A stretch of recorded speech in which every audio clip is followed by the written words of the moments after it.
Hi, everybody. I'm Chris Preimesberger, editor of eWEEK.com. Thanks for joining us for this latest segment of eWEEK eSpeaks. It's our series of casual conversations with IT thought leaders and entrepreneurs and executives from all over the business. Our interviewee today is Mark Delaney. Mark is retail industry principal at Zebra Technologies. Mark, welcome. Welcome. Thank you, Chris. Thank you very much. And so, Mark, tell me a little bit about yourself, a little bit about your background and your role at Zebra, and then after that, what Zebra does, because some people may not know. Sure. Yeah, no, I'm happy to. So my background, sort of always been involved in retail in one form or another. I started like a lot of people did. I was, unpacking trucks at a grocery store back in the day when I was in high school, trying to make money to buy that car, right? So but from more of a professional perspective, I started with Pillsbury back in the day, working with a lot of large retailers across the country to, help them merchandise products and things like that, understand the marketplace a little bit better. From there, I jumped to Nielsen. At the time, they were called AC Nielsen, but now they're just called Nielsen. Same sort of role, slightly different, right? More focused on analytics and data, but still being fortunate, to work with most of the large retailers across the country. And then bounced around to a couple of different roles, owned my own technology company for a period of time, and then I found Zebra. And so I worked within their mobile computing business unit for a few years in a global capacity, and now I'm what's called a retail industry principal here at Zebra, which is just a fancy term for I'm fortunate enough to be able to talk and have conversations with many of the C-level folks at our retailer customers, and some partners as well, but mostly focused on retailers. Okay, great. Tell us a little bit at a high level what Zebra does, in case people don't know. I know it's a multi-purpose software and products and services company, but maybe you can go into a little more detail than that. Sure. Yeah. I mean, Zebra is the culmination of, if folks are probably familiar with the symbol and Motorola names, right? Those are all part of legacy Zebra, if you will. But, Zebra today is about, what we term enterprise asset intelligence, right? And so that's about making sure that every asset, every worker, right, is on the edge, they're visible, and they're optimally utilized, right? So if you think about it, all of our devices, whether they be mobile computers, whether they be printers, whether they be scanners, in an IoT world, they're all connected, right? We're all walking around with supercomputers in our back pockets these days. So having all of that data, right, is great. We can pull back that data. But the key to a retailer customer, or any customer for that matter, is taking some sort of action off of that data. So we term it as sense, analyze, act, right? So we have all these devices, all this technology deployed, so we can sense what's going on. We bought a company called Profitech a few years ago, now integrated, now termed Zebra Prescriptive Analytics. That gave us the horsepower to now analyze that data, right? And with the most recent acquisition we made, Reflexis, who's the leader in the task management space, we now have a way to actually take all of that data, analyze it, create an action, and push it out to a mobile device that's in the hands of a staff member so that they can actually do something with it. And hopefully what they do with it either increases sales, increases customer satisfaction, takes cost out of the equation, what have you. But that's what we're about. So we're on a little bit of a journey from being more of a hardware provider to being viewed by our customers more as a solution provider. And from a timing perspective, with what happened with COVID over the course of the last year, it's a good position to be in. So it's resulted us in being in a nice market leadership position, which is a great position to be in with our customers, especially during a time like this. Yeah, we'll talk about a use case, an important use case in a minute. But I was just thinking back while you were talking. First time I met Zebra was in San Francisco at a press event, and they were talking about the RFID. And then I remember, I remember asking somebody, why do you call the company Zebra? And then they kind of looked at me quizzically, and he said, well, look at this. And this RFID is black and white stripes. And so the company's come a long, long way from that. It really has. It's expanded. It's grown. It's been an example of a success story in the IT world. So it's really interesting to find out what this company is doing in so many different areas.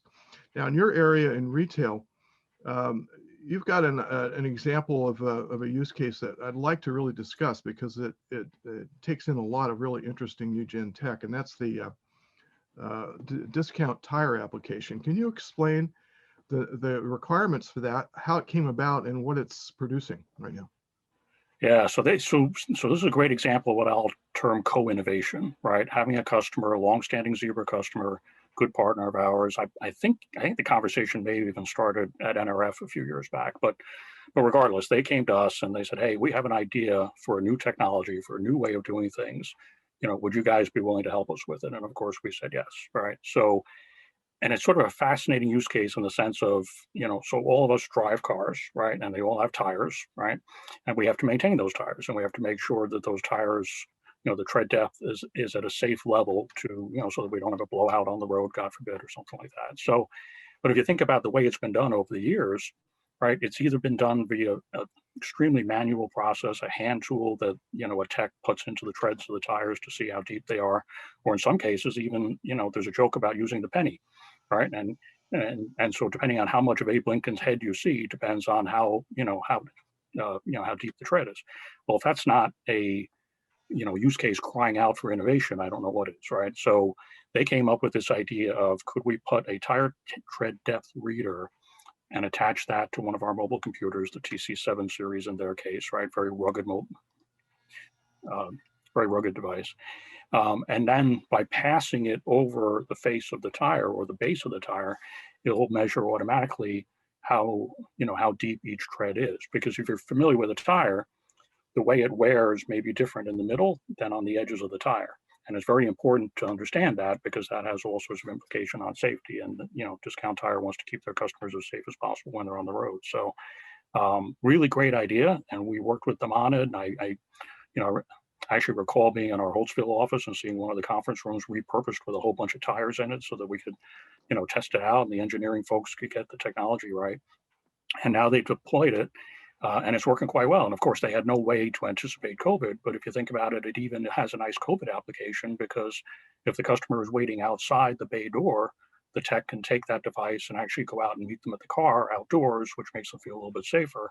Just a great example all around of something where we co-developed this with a trusted partner of ours, and now it's really an innovation that I think is going to take root within the industry.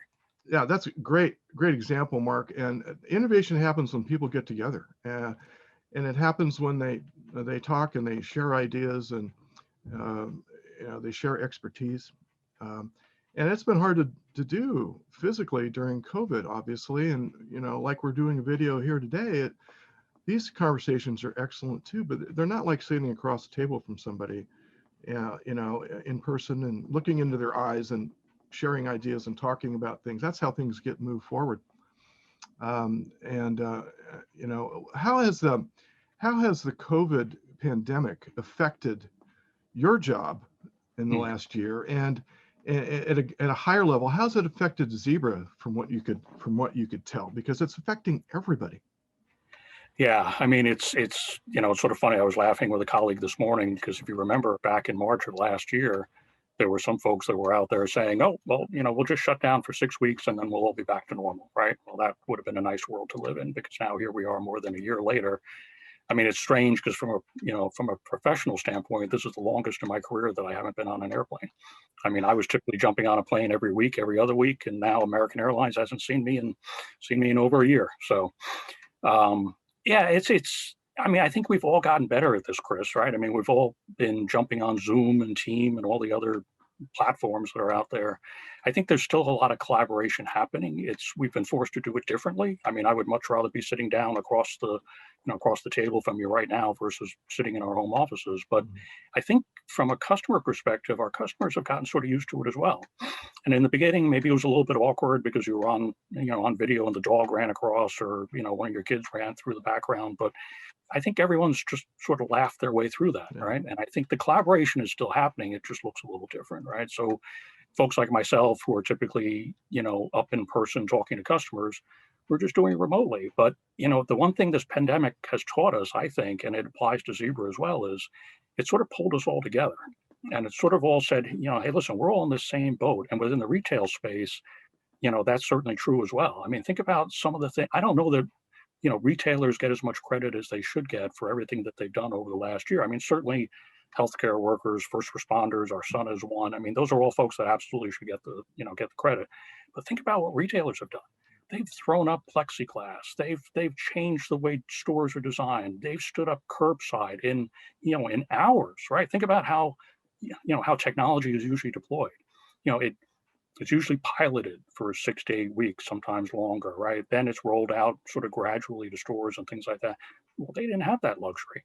They had to stand this stuff up within, days or certainly weeks, right? And so, but fortunately, we enjoy a very strong leadership position within the industry. We have a huge network of partners that want to work with us. So the nice thing about a job like mine is I can go to a retail customer of ours and I can say, hey, listen, if you need to stand up curbside, I can certainly help you from a mobile computing standpoint. I can certainly help you in some cases from a software standpoint. But, maybe I don't make, lockers, for example, but I got 4 or 5 great partners that we've already vetted for you, Mr. Retailer, that you don't have to now go out and find on your own. And usually they're grateful because they're like, hey, listen, I need to do this like yesterday. So I'll take any help I can get. And that's the real benefit of working with a corporation like Zebra, because we can bring all those players to the table. All right. We have just a couple of minutes left, Mark, but can you maybe identify and describe for me a trend in your particular area involving IT that my readers should know about on the retail side? I have a great deal of respect, like you were just talking about, people who are on the front lines, Yep. who are using this technology, who are selling it, who are cooperating with others on it to get things done. I have a great deal of respect for those people because they're living it. And eWEEK, I know that I'm always welcoming a good industry perspective on a topic. And if you could give me one maybe on a trend, that would be great for this interview. Can you think of one? Well, I think one that's getting a lot of attention right now, and it's squarely around fulfillment, which is the biggest struggle that a lot of retailers are going through right now, is the trend towards micro fulfillment centers, right? And I think the important thing to note is not so much the tech itself, even though that's interesting, is what is creating the opportunity for that tech, right? So we've been through this pandemic for over a year now, right? So consumer behavior is permanently changed. I don't even think we can, right? I don't think we have to argue that point anymore. It's been a year. It's permanently changed. You got folks who never did e-commerce for grocery who were forced to try it. And you know what? All of a sudden they're starting to think, so, why did I lug, big cases of water home or paper towels, whatever the case may be? That's not fun. And giving up 2 hours on the weekend, that's not fun. So that's leading to less store traffic, right? And then also because of the supply chain disruptions, I think going forward, there's going to be less assortment at stores because customers realized, what, one brand of ranch salad dressing tastes very much like the other brand, and they've been forced to switch brands over the course of last year, and now they're okay with that. So now you see these stores being able to slim down their selling space, turning them more into showrooms, and that enables them to leverage the real estate investment, which is their store, right, in a more optimal way, put a fulfillment center in the back of the store, whether it's completely automated or not, right, is not necessarily important. The fact is those stores service the last mile better than any DC ever will. So I think that's an area. I think store design going forward is going to be very interesting because I don't think, using grocery as an example, I don't think your typical grocery store is going to look anywhere near the same as what you and I realized they saw them looking like, a year or 18 months ago. And certainly for those who have the luxury of opening new stores, I think they're going to look more like mini fulfillment centers and showrooms in the front than they look like typical grocery stores today. So I think that's one of the bigger trends out there right now.